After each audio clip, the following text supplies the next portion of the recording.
ሰላም ጤና ይስጥልን ተመልካቾቻችን ይህ ሳምንታዊ የኢዜአ ስፖርት ፕሮግራም ነው። በዛሬው ዝግጅት የሀገር ውስጥና የባህር ማዶ ስፖርታዊ መረጃዎችን ይዘንላችሁ ቀርበናል። ፕሮግራሙን በመምራት እኔ ሙሴ መለሰ አብራችሁ ቆያለሁ። እስከ ፕሮግራም ፍጻሜ መልካም ቆይታ። ቅድሚያ ከሀገር ውስጥ እንመለከተው ተመልካቾቻችን የኢትዮጵያ ፕሪሚየር ሊግ እንግዲህ ወደ መጨረሻው ምዕራፍ እየደረሰ ነው። የሁለት ሳምንት መርሃ ግብሮች ብቻ ናቸው የቀሩት።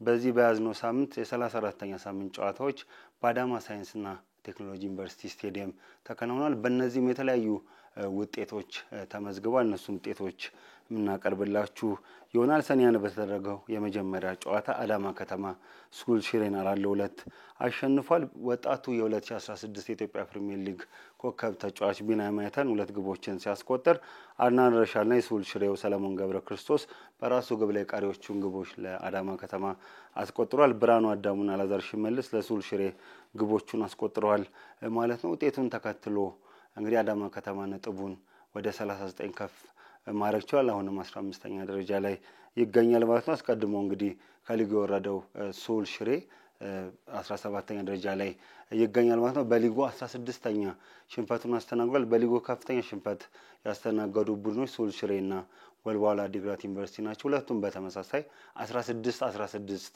ሽንፈት አስተናግዷል ማለት ነው። ስኩል ሽሬ እንግዲህ አስቀድሞ መውረዱ ይታወሳል ከሳምንታት በፊት።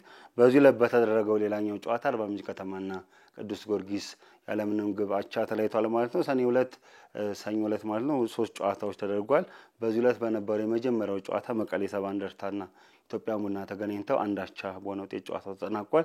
ዩጋንዳው ጄፍሬ ዋሳዋ በ54ኛው ደቂቃ ያስቆጠራት ግብ ኢትዮጵያ ቡናን መሪ አድርጋ ነበር። ይሁንና ሙሉጌታ ወልደ ጊዮርጊስ በ64ኛው ደቂቃ ያስቆጠራት ግብ መቀሌ ሰባ እንደርታን መሪ አቻ አድርጋለች ማለት ነው። ውጤቱን ተከትሎ ኢትዮጵያ ቡና ነጥብ መጣሉን ተከትሎ ኢትዮጵያ መድን 3 ጨዋታዎች የቀሩ የሊጉን ዋንጫ ለመጀመሪያ ጊዜ ማንሳቱን ያረጋገጠበት ሁኔታ ተመልክተናል ማለት ነው። በዚህ ላይ በተደረገው ሌላኛው ጨዋታ ሐዋሳ ከተማ ወልዋሎ ዓዲግራት ዩኒቨርሲቲን 1-0 አሸንፏል። የአማካይ ተጫዋቹ ቢኒያም በላይ በ87ኛው ደቂቃ ያስቆጠራት ግብ ሐዋሳ ከተማን አሸናፊ አድርጋለች ማለት ነው። እንግዲህ ሐዋሳ ከተማ ባለፉት 11 የሊግ ጨዋታዎች አልተሸነፈም። እንግዲህ ከነዚህ ውስጥ ከግማሽ በላይ የሚሆኑትን ጨዋታዎች ማሸነፍ ችሏል። በዚህ ላይ በተደረገው የመጨረሻው ጨዋታ ሀዲያ ሆሳዕና ኢትዮጵያ ንግድ ባንክን 1-0 አሸንፏል። በጨዋታው ጸጋብ ግዛው በ93ኛው ደቂቃ ያስቆጠራት ግብ ሀዲያ ሆሳዕናን ወሳኝ 3 ነጥብ እንዲያገኝ አስችሎታል ማለት ነው። ደረጃውን እንዲያሻሽል አስችሎታል። ኢትዮጵያ ንግድ ባንክ የአምና የሊጉ አሸናፊ ነው 2016 ባለፉት 9 የተሸነፈበትን ጨዋታ ጨምሮ ባለፉት 9 የሊግ ጨዋታዎች ማሸነፍ አልቻለም። እንግዲህ በመጀመሪያው ዙር ጥሩ ግስጋሴ አላደረገም። በሁለተኛው አጋማሽ መጀመሪያ ላይ አንሰራራ ሲባል ነው በመጨረሻዎቹ ሳምንታት ጨዋታዎች ላይ ጥሩ እንቅስቃሴ ያሳያል። አሁንም ስቲል 2 ጨዋታዎች እየቀሩ የወራጅ ቀጠና ስጋት ያለበት ቡድን ነው ማለት ነው። እንግዲህ የኢትዮጵያ ንግድ ባንክ ሽንፈት አስተናግዷል። በዚህኛውም ሳምንት ሰኔ 3 እንግዲህ ሻምፒዮን መሆኑን ያረጋገጠው ኢትዮጵያ መድን ከመቻል ባደረጉ ጨዋታ ኢትዮጵያ መድን 2-0 በማሸነፍ እንግዲህ ድሉን አክብሯል ማለት ነው። በገኔ ገዛኸኝ በ42ኛው ደቂቃና ዩጋንዳዊው አለን ካይዋ በ68ኛው ደቂቃ ግቦቹን ከመረብ ላይ አሰርፏል። አለን ካይዋ ቅርብ ሳምንታት ላይ ኢትዮጵያ መድን ባሸነፈባቸው ጨዋታዎች ላይ ወሳኝ ግቦችን በማስቆጠር ትልቅ አስተዋጽኦ እያደረገ ይገኛል ማለት ነው። ውጤቱን ተከትሎ እንግዲህ የሊጉን ዋንጫ ማንሳቱን ያረጋገጠው ኢትዮጵያ መድን ነጥቡን ወደ 67 ከፍ አድርጓል ማለት ነው። በውድድር ዓመቱም ያኛ ድሉን አስመዝግቧል። በሊጉም ከፍተኛ ድል ያስመዘገበ ቡድን ነው። ቀደም ወልዋሎ ዓዲግራት ዩኒቨርሲቲና ስኩል ሽሬ 16 ሽንፈት አስተናገዱት እንዳልኳችሁ ተመልካቾቻችን። ኢትዮጵያ መድንም ደግሞ በተቃራኒው 20 ድሎችን በማስመዝገብ በሊጉ ከፍተኛ ውጤት በማስመዝገብ ደረጃውን አስጠብቆ ቆይቷል ማለት ነው። በሊጉ 8ኛ ሽንፈቱን ያስተናገደው መቻል እንግዲህ በ44 ነጥብ 9ኛ ደረጃን ይዟል። መቻል ባለፉት 8 ጨዋታዎች ላይ ማሸነፍ አልቻለም ማለት ነው። በሌላኛው መርሃ ግብር ፋሲል ከነማ ኢትዮ ኤሌክትሪክን 1-0 አሸንፏል። በረከት ገዛው በግሩም ሁኔታ በ85ኛው ደቂቃ ያስቆጠራት ግብ ፋሲል ከነማን ከ8 ጨዋታዎች በኋላ ወደ አሸናፊነት እንዲመለስ አድርጎታል። ውጤቱን ተከትሎ ፋሲል ከነማ በ40 ነጥብ ደረጃውን ከ14ኛ ወደ 11ኛ ከፍ አድርጓል ማለት ነው። በፕሪሚየር ሊጉ የመቆየቱንም ተስፋ ያለመለመበት ወሳኝ 3 ነጥብ አግኝቷል ማለት ይቻላል። በሊጉ 12ኛ ሽንፈቱን ያስተናገደው ኢትዮ ኤሌክትሪክ በ38 ነጥብ ከ13ኛ ደረጃ ወደ 14ኛ ደረጃ ዝቅ ብሏል ማለት ነው። ሐሙስ ዕለት ሲዳማ ቡና ከድሬዳዋ ከተማ፣ ወላይታ ዲቻ ከባህር ዳር ከተማ ጨዋታቸውን አድርጓል። እነዚህ ቡድኖች ሮብ ነበረ ጨዋታቸውን ማድረግ የነበረባቸው ሰኔ 4። ይሁንና እሁድ ሰኔ 1 ሲዳማ ቡናና ወላይታ ዲቻ ያደረጉት የኢትዮጵያ ዋንጫ ፍጻሜ ጨዋታ ምክንያት የመርሃ ግብር በአንድ ቀን እንዲገፋ ምክንያት ሆኖ እንግዲህ ሰኔ 5 ጨዋታቸውን ማድረጋቸው ይታወሳል። ሲዳማ ቡናም ወላይታ ዲቻም በኢትዮጵያ ዋንጫ በማሸነፍ እንግዲህ ለመጀመሪያ ጊዜ ትልቅ ዋንጫ ማንሳት ችሏል ማለት ነው። ሌላ የምንመለከተው ከኢትዮጵያ ፕሪሚየር ሊግ ጋር በተያያዘ እንግዲህ አስቀድሞ የሊጉ አክሲዮን ማህበር በ35ኛውና በ36ኛው ሳምንት ጨዋታዎች ላይ የመርሃ ግብር ለውጥ እንደሚያደርግ እንግዲህ ቀደም ብሎ አሳውቆ ነበረ። ይህንንም ያሳወቀበት ምክንያት ከዋንጫና በተለይም ደግሞ ላለመውረድ በሚደረጉ ፉክክሮች ላይ ክለቦች አስቀድሞ የውጤት የበላይነት ወይም ደግሞ የስነ ልቦና የበላይነት እንዲወስዱ ጨዋታዎችን በተመሳሳይ ሰዓት በተለያየ ስቴዲየም የማድረግ እቅድ እንዳለው አሳውቆ ነበር። እንግዲህ ይህንን ተከትሎ እንግዲህ የወራጅ ቀጠና ላለመውረድ የሚደረገው ፉክክር በጣም እየጋለ በመምጣቱ በጣም ጠንካራ ፉክክር የተደረገ መምጣቱ ምክንያት የ35ኛ ሳምንት ጨዋታዎች ላይ ማሻሻያ ማድረጉን እንግዲህ በያዝነው ሳምንት ይፋ አድርጓል ማለት ነው። ይህ ማሻሻያ እንግዲህ የክለቦችን ውጤትና የመጫወቻ ሜዳዎችን መሰረት ባደረገ መልኩ መሻሻያ እንደተደረገበት አክሲዮን ማህበሩ አስታውቋል ማለት ነው። በዚህ መሰረት እሁድ ሊደረጉ የነበሩ የመጀመሪያ የ35ኛ ሳምንት ጨዋታዎች ወደ ነገ ወደ ቅዳሜ እንዲመጡ ተደርጓል ማለት ነው። እንግዲህ ይህን ተከትሎ ሰኔ 7 ጨዋታዎቹ ይደረጋሉ ማለት ነው። እንግዲህ ሰኔ 8 ደግሞ ነጥባቸው ከ39 በታች የሆኑ ማለትም የወራጅ ቀጠና ውስጥ ያሉ የወራጅነት ስጋት ያለባቸው ቡድኖች በተመሳሳይ ሰዓት 4 ጨዋታዎች የሚያከናውኑ ይሆናል ማለት ነው። አዳማ ሳይንስና ቴክኖሎጂ ዩኒቨርሲቲ ስቴዲየም ምርቃት አለበት ሰኞ። በሱ ጨዋታ ምክንያት እንግዲህ የሰኞና የማክሰኞ ጨዋታዎችም በወንጂ ሁለገብ ስቴዲየም እንደሚካሄዱም እንግዲህ አክሲዮን ማህበሩ ይፋ አድርጓል ማለት ነው። የ34ኛ ሳምንት ቀሪ ውጤቶችን መሰረት በማድረግ እንግዲህ ተጨማሪ 4ኛ ሜዳ እንጂ የወራጅ ቀጠና ስጋት ያለበት ሌላም ቡድንም ካለ 4ኛ ሜዳ ላይ ለማጫወት እቅድ እንደተያዘም ነው እንግዲህ አክሲዮን ማህበሩ ያሳወቀው ማለት ውጤቶችን መሰረት በማድረግ የ35ኛና የ36ኛ ሳምንት ጨዋታዎች ላይ ማሻሻያ እንደሚያደርግ የሊጉ አክሲዮን ማህበር ባስታወቀው መሰረት ነው ማሻሻያ ያደረገው ማለት ነው። በዚሁ መሰረት ነገ ኢትዮጵያ ቡናና ቅዱስ ጊዮርጊስ ከቀኑ 9 ሰዓት በአዳማ ሳይንስና ቴክኖሎጂ ዩኒቨርሲቲ ስቴዲየም የሚያደርጉት የደርቢ ጨዋታ ይጠበቃል። በፕሪሚየር ሊጉ የሚያደርጉት 50ኛ የደርቢ ጨዋታቸው ነው ማለት ነው። እስካሁን በነበራቸው 49 ግንኙነቶች ቅዱስ ጊዮርጊስ 21 ጊዜ ሲያሸንፍ ኢትዮጵያ ቡና 8 ጊዜ አሸንፏል ማለት ነው። በቀሪ ጨዋታዎቻቻ ወጥቷል። እንግዲህ ሁለቱም ያደርጉት የደርቢ ጨዋታ የሚጠበቅ ነው። ሻምፒዮኑ ኢትዮጵያ መድን ከምሽቱ 12 ሰዓት ከሀዲያ ሆሳዕና ጋር የሚያደርገው ጨዋታ እንዲሁ ተጠባቂ ነው። እንግዲህ ኢትዮጵያ መድን ቀሪዎቹን ጨዋታዎች ካሸነፈ ከ70 ነጥብ በላይ ይዞ የማጠናቀቅ እድሉ ሰፊ ነው ማለት ነው። 4 ነጥብ ካገኘ 71 ነጥብ ይገባል። ቀጣይ ጨዋታዎች ሁለቱንም ካሸነፈ ወደ 73 ነጥቡን የማሳደግ እድል አለው ማለት ነው። እንግዲህ ወደ 4 ጨዋታዎች ይደረጋሉ። እነዚህ ጨዋታዎች በዋናነት በወራጅ ቀጠና የሚገኙ ክለቦችን ያለመውረድና የፕሪሚየር ሊጉ የመቆየት ዕጣ ፈንታ በወሳኝነት የሚወስኑ ጨዋታዎች ናቸው። ወደ 4 ጨዋታዎች ይደረጋሉ። በወንጂ ሁለገብ ስቴዲየም መቀሌ ሰባ እንደርታ ከወልዋሎ ዓዲግራት ዩኒቨርሲቲ ይጫወታሉ። በቅዱስ ጊዮርጊስ ሜዳ ቢሾፍቱ ማለት ነው መቻል ከኢትዮ ኤሌክትሪክ፣ ፋሲል ከነማ ከአዳማ ከተማ ደግሞ በአዳማ ሳይንስና ቴክኖሎጂ ዩኒቨርሲቲ ስቴዲየም በተመሳሳይ ከቀኑ 9 ሰዓት ላይ ሰኔ 8 ጨዋታቸውን የሚያደርጉ ይሆናል። ምሽት 12 ሰዓት ላይ ኢትዮጵያ ንግድ ባንክ ከወላይታ ዲቻ በአዳማ ሳይንስና ቴክኖሎጂ ዩኒቨርሲቲ ስታዲየም ጨዋታቸውን ያካሂዳሉ። እንግዲህ እዚህ ላይ ከጠቀስናቸው ቡድኖች ወልዋሎ ዓዲግራት ዩኒቨርሲቲ አስቀድሞ መውረዱን ሲያረጋግጥ መቀሌ ሰባ እንደርታ፣ ኢትዮ ኤሌክትሪክ፣ ፋሲል ከነማ፣ አዳማ ከተማ የመውረድ ስጋት ያለባቸው ቡድኖች ናቸው። እንዲሁም ኢትዮጵያ ንግድ ባንክ ማለት ነው። ጨዋታ ከሚያደርጉት 8 ክለቦች መካከል 5 የመውረድ ስጋት ያለባቸው በመሆናቸው ምክንያት ነው እንግዲህ እነዚህ በተመሳሳይ ቀንና በተመሳሳይ ሰዓት ጨዋታቸውን እንዲያደርጉ የተወሰነው። ሰኞም የ35ኛ ሳምንት መርሃ ግብር ይቀጥላል። በዚሁ መሰረት ሲዳማ ቡና ከአርባ ምንጭ ከተማ ከጠዋቱ 3 ሰዓት ከ30፣ ባህር ዳር ከተማ ከሐዋሳ ከተማ ከቀኑ 9 ሰዓት በወንጂ ሁለገብ ስቴዲየም ጨዋታቸውን ያደርጋሉ። ማክሰኞ የ35ኛ ሳምንት መርሃ ግብር ይጠናቀቃል። በዚሁ ዕለት ድሬዳዋ ከተማ ከሱል ሽሬ አስቀድሞ ከሊጉ መውረዱን ካረጋገጠው ሱል ሽሬ ጋር ከቀኑ 9 ሰዓት በወንጂ ሁለገብ ስቴዲየም ጨዋታቸውን የሚያደርጉ ይሆናል ማለት ነው። ሌላኛው የምንመለከተው መረጃ ከሀገር ውስጥ እንግዲህ በሳምንቱ የተሰማ አሳዛኝ ዜና አለ። አንጋፋው የኢትዮጵያ ብሔራዊ ቡድን ተጫዋችና ጨራሹ አጥቂ የተባለ የሚሞካሸው ሙሉጌታ ከበደ እንግዲህ ሕይወቱ አልፏል። በሕክምና ሲረዳ ቆይተው እንግዲህ በያዝነው ሳምንት ህይወቱ አልፏል። ሙሉጌታ ከበደ እንግዲህ በጣም በኢትዮጵያ እግር ኳስ ውስጥ ትልቅ አሻራ ካሳረፉ ተጫዋቾች መካከል የሚጠቀስ ነው። በ1959 ነው እንግዲህ በደሴ ከተማ የተወለደው። በወቅቱ የደሴ ክፍለ ሀገር እየተባለ በሚጠራው አካባቢ ማለት ነው። የእግር ኳስ ቆይታው እዛው ደሴ ከተማ ከፍተኛ ሁለት ለወሎ ፔፕሲ፣ ለወሎ ምርጥ፣ ለቅዱስ ጊዮርጊስ፣ ለአዲስ አበባ ምርጥና ለኢትዮጵያ ብሔራዊ ቡድን ተጫውቶ አሳልፏል ማለት ነው። እንግዲህ የቀብር ስነ ስርዓቱም ሐሙስ ዕለት ኮልፌ በሚገኘው የሙስሊም መካነ መቃብር ተፈጽሟል።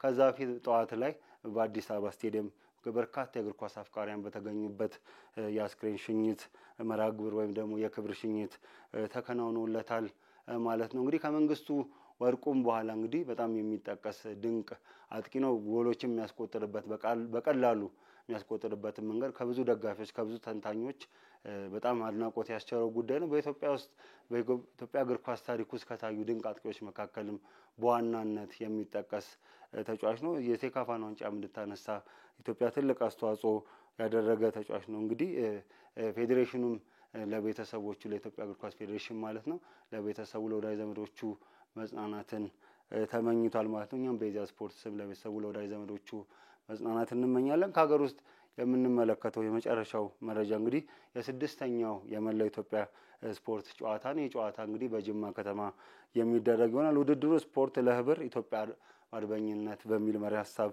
ይደረጋል። የውድድር ቅድሚያ እንዲካሄድ እቅድ ወጥቶለት የነበረው ከሰኔ 7 እስከ ሰኔ 16 ቀን 2017 ዓመተ ምህረት ነበር። ይሁንና መንግስት በሰጠው ትኩረትና ተጨማሪ የዝግጅት ስራዎች የሚጠይቁ በመሆናቸው መርሃ ግብሩ እንግዲህ ውድድሩ ከሰኔ 10 እስከ 19 እንዲካሄድ የባህልና ስፖርት ሚኒስቴር ዝግጅቱን ያደረገ ይገኛል። የጅማ ከተማ አስተዳደርን በዛ መሰረት ከሚኒስቴሩ በመጣ አቅጣጫ መሰረት ዝግጅቱን በዛ መልኩ አጠናክሮ እንዲቀጥል ጥሪ አቅርቦ ነበር። እንግዲህ ያ ጥሪ ከቀረበ በኋላ የጅማ ከተማ አስተዳደርም ዝግጅቶችን ሲያደርግ ቆይቷል ማለት ነው። እንግዲህ በዚህም ሳምንት የባህልና ስፖርት ሚኒስቴር የጅማ ከተማ የሚካሄደውን ስድስተኛ የመላው ኢትዮጵያ ስፖርት ጨዋታዎች ውድድር አስመልክቶ መግለጫ ሰጥቷል። የባህልና ስፖርት ሚኒስቴር የስፖርት ልማት ዘርፍ ዴኤታ መኪዩ መሐመድ በሰጡት መግለጫ ይሄ ስፖርት የመላው ስፖርት ጨዋታዎች የኦሎምፒክ ፍልስፍና ያለው ውድድር ነው፣ በየ4 ዓመቱ የሚካሄድ ውድድር ነው ሲሉ ገልጿል። እና ላለፉት 9 ዓመታት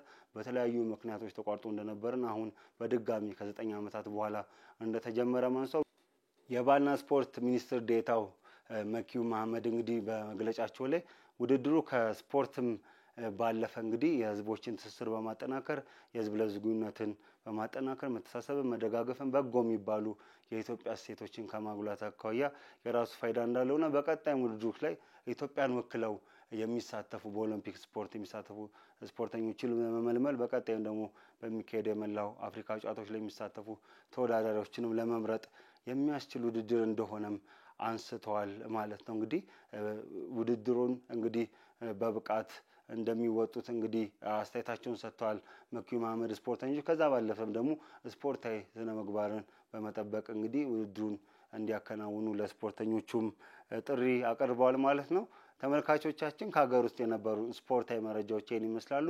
ካፍታ ቆይታ በኋላ ወደ ውጭ ስፖርታዊ መረጃዎች እናልፋለን። አሁንም ከኢዜአ ስፖርት ፕሮግራም ጋር አብራችሁን ቆዩ።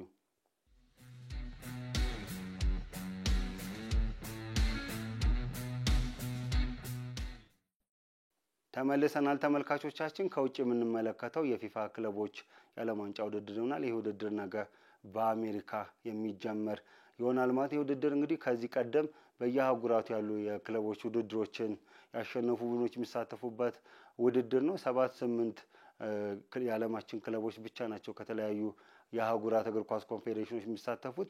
ፊፋ ይህንን ፎርማት በመቀየር በአዲስ መልክ 32 ቡድኖች እንዲሳተፉ በ8 ቡድን ተከፋፍለው ምድብ ተከፋፍለው ጨዋታቸውን እንዲያደርጉ ወስኗል። ለአንድ ወር ይሄ ውድድር በአሜሪካ ይካሄዳል ማለት ነው። ተሳታፊዎቹም ባለፉት 4 ዓመታት ውስጥ በተለያዩ የአህጉራት የክለቦች ውድድር ላይ ያሸነፉ ክለቦች እንዲሳተፉ እንግዲህ ፈቅዷል ማለት ነው። በዚህ መሰረት 32 ክለቦች እንግዲህ በ8 ምድቦች ተከፋፍለው ለሚቀጥሉት 4 ሳምንታት በአሜሪካ በሚገኙ 11 ከተሞች ጨዋታቸውን የሚያደርጉ ይሆናል ማለት ነው። ይህ ውድድር እንግዲህ በ8 ምድብ ተከፍሎ ከሰኔ 7 እስከ ሐምሌ 6 ቀን 2017 ዓ.ም የሚደረግ ይሆናል። በክለቦች የዓለም ዋንጫ ውድድር ላይ እንግዲህ ከየአህጉራት የተውጣጡ ቡድኖች ይወዳደራሉ። ማለትም ከአውሮፓ፣ ከደቡብ አሜሪካ፣ ከሰሜን አሜሪካ፣ ከአፍሪካ፣ ማዕከላዊ አሜሪካ፣ ካሪቢያን፣ ኦሺኒያ ቀጠናዎች የሚገኙ ክለቦች ተሳታፊ ናቸው። ፊፋ አህጉራዊ ክለቦችን እንግዲህ ባላቸው ወቅታዊ ብቃትና ውጤት መሰረት እንግዲህ ኮታ ደልድሏል የተሳታፊ ክለቦችን። በዚሁ መሰረት ለአውሮፓ ቡድኖች 12 ሰጥቷል። ለደቡብ አሜሪካ ኮንሜቦል ቀጠና 6 ቡድኖችን፣ ለእስያ 4፣ ለአፍሪካ 4፣ ለሰሜን አሜሪካ፣ ማዕከላዊ አሜሪካ፣ ካሪቢያን ኮንካካፍ እየተባለ በተለምዶ በሚጠራው ቀጠና በተመሳሳይ 4 ክለቦች በእነዚህ ቀጠናዎች የተሳትፎ እድል አግኝቷል። አሜሪካ በአዘጋጅነቷና ኦሺኒያ ባላት አህጉራዊ የክለብ ውጤት በተመሳሳይ አንዳንድ የተሳትፎ ኮታ በፊፋ አማካኝነት አግኝቷል ማለት ነው። እስቲ በአህጉራቱ የሚሳተፉ ክለቦችን እንመለከታለን። ከዩኤፋ ወይም ደግሞ ከአውሮፓ እግር ኳስ ማህበር ወይም ከአውሮፓ እግር ኳስ 12 ክለቦች ይሳተፋሉ። እነዚህ ማንቸስተር ሲቲ፣ ሪያል ማድሪድ፣ ቼልሲ፣ ፒኤስጂ፣ ኢንተር ሚላን፣ ባየር ሙኒክ፣ ፖርቶ፣ ቤኔፊካ፣ ቦሩሲያ ዶርትሙንድ፣ አትሌቲኮ ማድሪድ፣ ጁቬንቱስ እና የኦስትሪያ ሬድ ቡል ሳልስበርግ የሚሳተፉ ይሆናል። ከደቡብ አሜሪካ ኮንሜቦል የብራዚልና አርጀንቲና ክለቦች ይሳተፋሉ።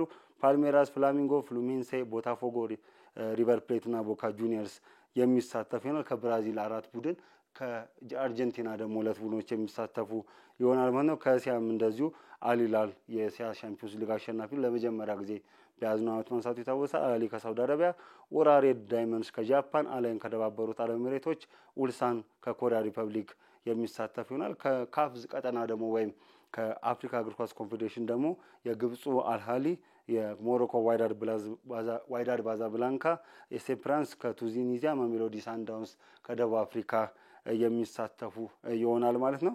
ከሰሜን አሜሪካ፣ ማዕከላዊ አሜሪካ፣ ካሪቢያን ወይም ደግሞ በተለምዶ ኮንካካፍ የተባለ ከሚጠራው ቀጠና ደግሞ ሞንትሬ ከሜክሲኮ፣ ፓቹካ በተመሳሳይ ከሜክሲኮ፣ ሲያትል ሳውንደርስ ከአሜሪካና ሎስ አንጀለስ ኤፍሲ ከአሜሪካ ኦሺኒያ የሚሳተፍ ይሆናል። ከኦሺኒያ ደግሞ የኒውዚላንዱ ኦክላንድ ሲቲ የሚሳተፍ ይሆናል።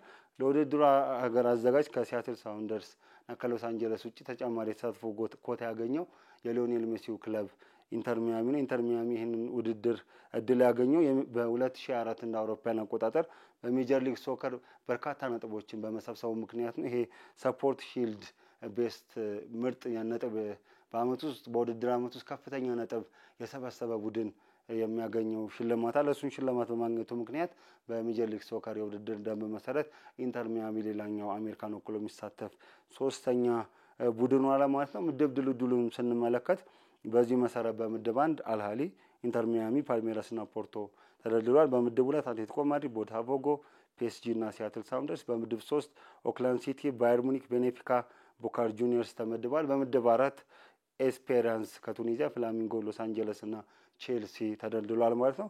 ምድብ 5ን ስንመለከት ሪቨር ፕሌት፣ ኡራሬድ ዳይመንድስ፣ ሞንትሬ እና ኢንተር ሚላን ተደልድሏል። በምድብ 6 ፍሉሚንሴ፣ ቦሩሲያ ዶርትሙንድ፣ ኡልሳን፣ ማሜሎዲ ሳንዳውንስ ተመድቧል። በምድብ 7 ማንቸስተር ሲቲ፣ ዋይዳድ ካዛብላንካ፣ አላይን እና ጁቬንቱስ ተመድቧል። በመጨረሻው ምድብ ሪያል ማድሪድ፣ አልሂላል፣ ፓቹካና ሬድ ቡል ሳልስበርግ ተደልድሏል ማለት ነው። መርሃ ግብሩ እንዳነሳሁት መግቢያ ላይ ቅዳሜ የሚጀምር ይሆናል። በዚሁ መሰረት በምድብ 1 አልአህሊ ከኢንተር ሚያሚ ቅዳሜ ከሌሊቱ 9 ሰዓት በሚያደርጉት ጨዋታ የፊፋ ክለቦች ዓለም ዋንጫ ውድድር ይጀመራል። እሁድ ምሽት 1 ሰዓት ላይ በምድብ 3 ባየር ሙኒክ ከኦክላንድ ሲቲ፣ ምሽት 4 ሰዓት ላይ በምድብ 2 አትሌቲኮ ማድሪድ ከፒኤስጂ የሚያደርጓቸው ጨዋታዎች ተጠቃሽ ናቸው። በዚህ ዕለት እሁድ ዕለት ከሌሊቱ 7 ሰዓት ፓልሜራስ ከፖርቶ፣ ከሌሊቱ 11 ሰዓት ቦታፎጎ ከሲያትል ሳውንደርስ ጋር ጨዋታቸውን የሚያደርጉ ይሆናል ማለት ነው። ከየምድቡ አንደኛና ሁለተኛ የሚወጡ ቡድኖች ወደ 16 ውስጥ ማለትም ወደ ጥሎ ማለፍ ውድድር ያልፋሉ። ከዛም ሩብ ፍጻሜ፣ ግማሽ ፍጻሜ እያለ ውድድሩ ይቀጥላል ማለት ነው። በዘንድሮ የፊፋ ክለቦች ዓለም ዋንጫ ውድድር የደረጃ ጨዋታ ወይም ደግሞ ሰርድ ፕሌስ ፕሌኦፍ ጨዋታ አይደረግም። የፍጻሜ ጨዋታ ብቻ ነው እንግዲህ የሚደረገው ማለት ነው። 32ቱ ቡድኖች ቀደም እንዳነሳሁት ለ4 ሳምንታት 63 ጨዋታዎችን በ11 የአሜሪካ ከተሞች ያደርጋሉ ማለት ነው።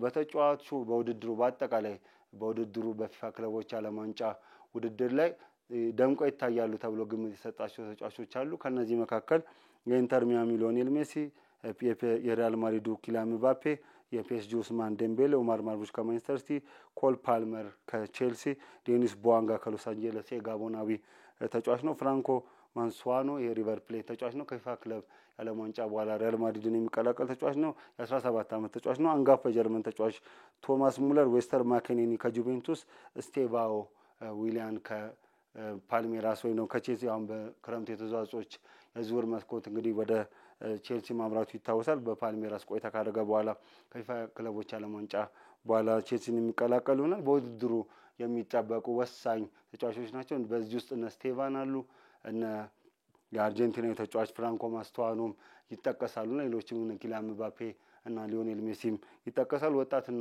ኮከብ ተጫዋቾች ወደፊትም ደግሞ ተስፋ ያላቸው ታዳጊ ተጫዋቾች የምንመለከትበት እንግዲህ አጓጊ ውድድር ነው ማለት እንችላለን። በቅድሚያ ግምት ማን አገኘ የማሸነፍ የሚለውን ነገርም ስንመለከት ሪያል ማድሪድ የቅድሚያ ግምቱን አግኝቷል። በመቀጠልም የዘንድሮ አውሮፓ ሻምፒዮንስ ሊግ አሸናፊ ፒኤስጂ ይህን ዋንጫ ያገኛል የሚል ግምት በእግር ኳስ ተንታኞች አግኝቷል። ማንቸስተር ሲቲም እንደዚሁ ግምት አግኝቷል። ከነዚህ ክለቦች ካለፈ የሰሜን አሜሪካና የደቡብ አሜሪካ ቡድኖች እና ሪቨር ፕሌት፣ ቦታፎጎ ሊያገኙት ይችላሉ የሚል ግምቶች በመቀመጥ ላይ ይገኛሉ ማለት ነው። ፊፋ ለዚህ ውድድር ለተሳታፊ ክለቦች አጠቃላይ የ1 ቢሊዮን ዶላር ሽልማት አዘጋጅቷል። በጣም ዳጎስ የሚያለ ሽልማት ነው ማለት ነው። እንግዲህ ዋንጫውን ያነሳ ቡድን 40 ሚሊዮን ዶላር ሽልማት ያገኛል። ለፍጻሜ ያለፉ ክለቦች እንግዲህ ለፍጻሜ በማለፋቸው ብቻ በተመሳሳይ የ30 ሚሊዮን ዶላር ጉርሻ ያገኛሉ ማለት ነው። ግማሽ ፍጻሜ የገባ ቡድን 21 ሚሊዮን ዶላር ሽልማት ይበረከትለታል። 13.1 ሚሊዮን ዶላር ደግሞ ሩብ ፍጻሜ ለገባ ቡድን የተዘጋጀ የገንዘብ መጠን ነው። አንድ ጨዋታ ባሸነፈ ቁጥር አንድ ቡድን 2 ሚሊዮን ዶላር ሽልማት ያገኛል። አቻ ከወጣ 1 ሚሊዮን ዶላር ሽልማት የሚያገኙናል። ፊፋ 575 ሚሊዮን ዶላሩ ማለትም ከ1 ቢሊዮን ዶላር ከግማሽ በላይ የሚሆነውን ለተሳተፉ ክለቦች በተሳተፏቸው ብቻ 575 ሚሊዮን ዶላር ሲሸልም ቀሪውን 425 ሚሊዮን ዶላር እንግዲህ የሚያስመዘግቡትን ውጤት መሰረት በማድረግ እንግዲህ እንደ ብቃታቸው ፐርፎርማንስ ቤዝድ በሚባለው መንገድ እንግዲህ ያከፋፍላል ማለት ነው። የውድድር በጣም ከትችትም አድናቆትም ያገኘ ውድድር ነው። ከትችቱ ስንጀምር ተጫዋቾች አሁን ቅርብ ጊዜ ነው የውድድር ዓመታቸውን የጨረሱትና ተጫዋቾች ለቀጣይ ውድድር ዓመት የሚዘጋጁበት የመዘጋጃ ጊዜን እንዲያጡና ጤናቸው ላይ እክል ያስከትላል የሚሉ ትችቶች እየተሰነዘሩበት ይገኛል። ይህ ውድድር በተለይም የፊፋ ፕሮፌሽናል እግር ኳስ ተጫዋቾች ማህበር ወይም ደግሞ በምህጻረ ቃሉ ፊፋ ፕሮ ይህንን ጉዳይ በያዝነው ሳምንት በከፍተኛ ሁኔታ ሲያነሳ ነበር። የጤና እክል ወይም ደግሞ ጉዳት ሊያጋጥማቸው ይችላሉ፣ የማገገሚያውን ጊዜ በሚገባ ሊያገኙ ይችላሉ የሚል ነገር አንስቷል። በተቃራኒው ደግሞ ይህ ውድድር ለክለቦች በተለይ ደግሞ ብዙም እምብዛም በሚታወቁ በሰሜን አሜሪካ በኦሽኒያ በተለያዩ ክፍላት አህጉራት ያሉ ቡድኖች የውድድር አማራጭ እንዲያገኙና አቅማቸውንም እንዲያጠናክሩ የውድድር አማራጮችንም እንዲያገኙ አስተዋጽኦ ያደርጋል የሚል ደግሞ ድጋፍም እያገኘ ይገኛል። እንግዲህ ትችቶችም አድናቆት የሚያገኘው ይሄ በአዲስ መልክ የተስፋፋው የፊፋ የዓለም ክለቦች ውድድር እንግዲህ ለአንድ ወራት በደማቅ ሁኔታ ይቀጥላል። ነገ የሚጀመር ይሆናል። ቅዳሜ እኩለ ሌሊት አል ሂላልና ኢንተር ሚያሚ በሚያደርጉ ጨዋታ እነዚህን የተመለከቱ መረጃዎችም ከሀገር ውስጥ ያነሳናቸውንም የፊፋ ክለቦች ውድድር እንግዲህ ሰኞ በምናቀርበው የኢዜአ ስፖርት የሬዲዮ ፖድካስት ፕሮግራም በድረ ጨዋታ ትንተና የምንመለስበት ይሆናል። ተመልካቾቻችን የዛሬው የኢዜአ ስፖርት ፕሮግራም ይመስል ነበረ። ሳምንት በሌላ ፕሮግራም እስከምንገናኝ መልካም ሳምንት።